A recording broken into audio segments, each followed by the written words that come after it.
디폴트가 그런 사람이 연기를 하면 어떻게 될까요? 이 사람은 우는 연기를 해도 우는 것처럼 느껴지지 않고 웃는 연기를 해도 우는 것 같은 울상처럼 느껴질 수 있다는 겁니다. 본인의 현재 발성 기본값이 어떤지를 아무도 파악을 안 하고 진행을 하신다는 거예요.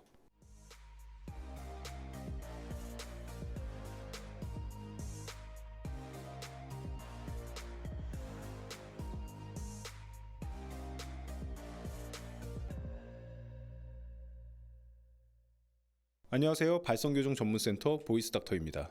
대부분 배우가 되고 싶거나 연기로 대학 입시를 준비하거나 여러 가지 다양하게 연기 활동을 하려는 분들이 일단 먼저 대본을 읽고 일단 먼저 발음을 연습하고 감정선을 먼저 사용하는 차후 본인의 연기 발성에 얼마나 안 좋은 영향을 미치는지에 대해서 이야기해 보겠습니다. 대부분의 분들이 당장 무언가 주어진 상황을 해결하려고 합니다. 예를 들자면 나한테 일단 대본이 왔기 때문에 내가 이 대본을 한번 연기해보는, 대부분 우리가 그렇게 배워와요. 모든 학원을 다니실 때 자, 연기가 주어지고 나는 거기에 주어진 역할을 하게 되고 그러면 내가 그 역할을 한번 소화해 보려고 노력합니다. 하지만 이렇게 생각하시면 돼요. 본인이 우는 연기를 할 때 상대방에게 정말 우는 것처럼 보이느냐, 본인이 웃는 연기를 할 때 정말 상대방이 이게 진심으로 웃는 것처럼 보이느냐, 이것은 그 사람의 호흡이, 그리고 그 호흡과 연결된 웃음소리, 우는 소리가 상대방에게 진짜로 느껴지느냐, 잘 운영되고 있느냐를 판단할 수 있게 만들어줘야 된다는 거죠. 그런데 여러분들이 지금 발성이 명확히, 발성이 잘 운영되지 않는다면 그 부분에 대한 마이너스가 상대방에게도 전달되는 겁니다. 근데 나는 대사를 할 때 목소리는 잘 나오고 있는데 문제가 없는데? 라고 생각하는 게 함정이에요. 너는 연기를 진심으로 하는 것 같지 않아. 그냥 무언가 만들어낸 것 같아. 라는 것은 사실 너의 지금 발성에 굉장히 캐릭터와 맞지 않는 긴장이 있다 라고 느껴지는 겁니다. 그래서 이 사람이 사실은 울고 있는 척을 하고 있는 것 같은 호흡, 웃고 있는 척을 하고 있는 것 같은 호흡이 되는 거죠. 그런데 그것을 정말 이 사람이 울지 못해서, 웃지 못해서 그런 상황이 나올까요? 그냥 단순히 어색해서? 물론 그럴 수 있습니다. 하지만 그것보다는 내가 울고 웃는 호흡을 충분히 운영을 할 수 없는 사람이라는 거예요. 그걸 먼저 생각하셔야 됩니다. 어떤 사람이 진짜 슬퍼서 울어요. 근데 이 사람이 울을 때 옆에 있는 제3자가 보면 쟤는 왜 이렇게 우는 모습이 웃기지? 라고 느껴지는 분도 있고, 어떤 사람이 웃으면 쟤는 웃는 모습이 왜 이렇게 울상이지? 라고 느껴지는 부분도 있습니다.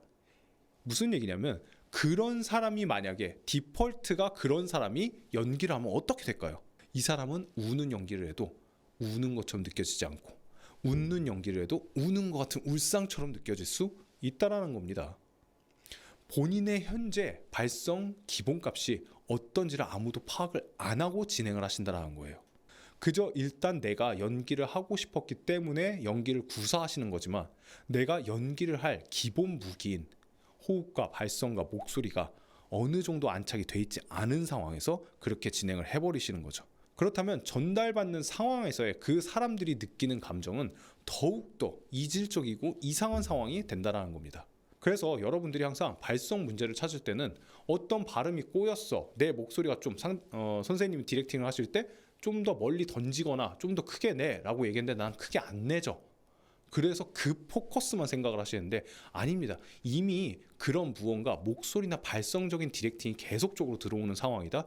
그렇다면 이미 본인은 원활하게 운영할 수 있는 연기도 힘들 가능성이 많습니다.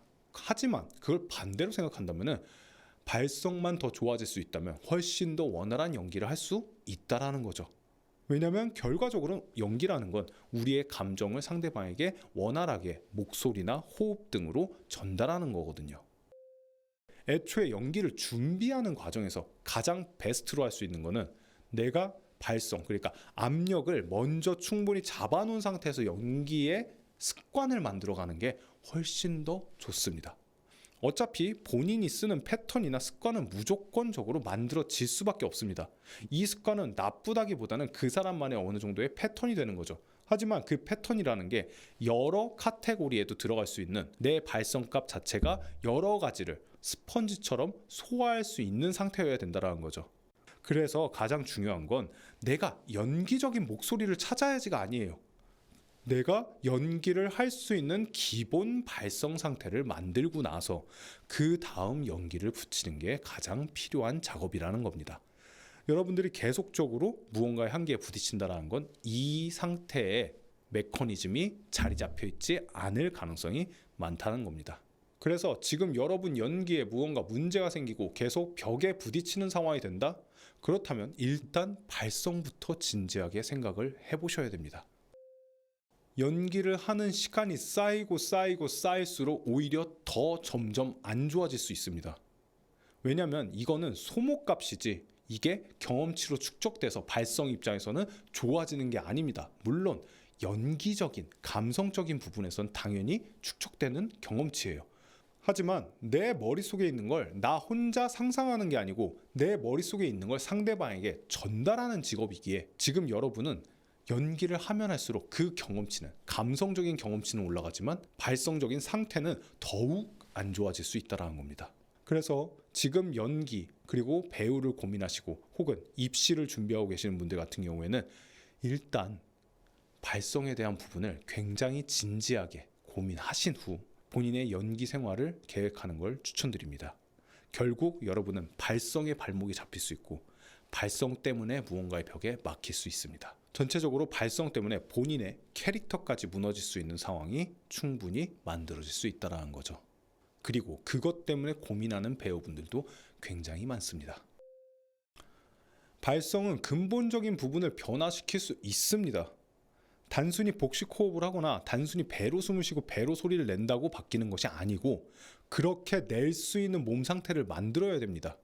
그리고 그것은 선천적으로 타고난 톤이나 음색을 변화시킬 수는 없지만 내가 사용할 수 있는 발성으로 인해서 남들이 듣기엔 충분히 그런 음색이나 톤이 변화됐다라고 느껴질 수 있는 그런 상황을 만들 수 있는 겁니다. 그렇기 때문에 여러분들이 당장 보여지는 것을 자꾸 중시할 게 아니고 내가 구사할 수 있는 연기자로서의 총알, 연기자로서의 근본적인 부분을 고민하시고 그것이 바로 발성이라는 것을 심각하게 생각해 보시길 추천드립니다. 오늘은 여기까지 말씀드리고 다음 시간에 다시 찾아뵙도록 하겠습니다.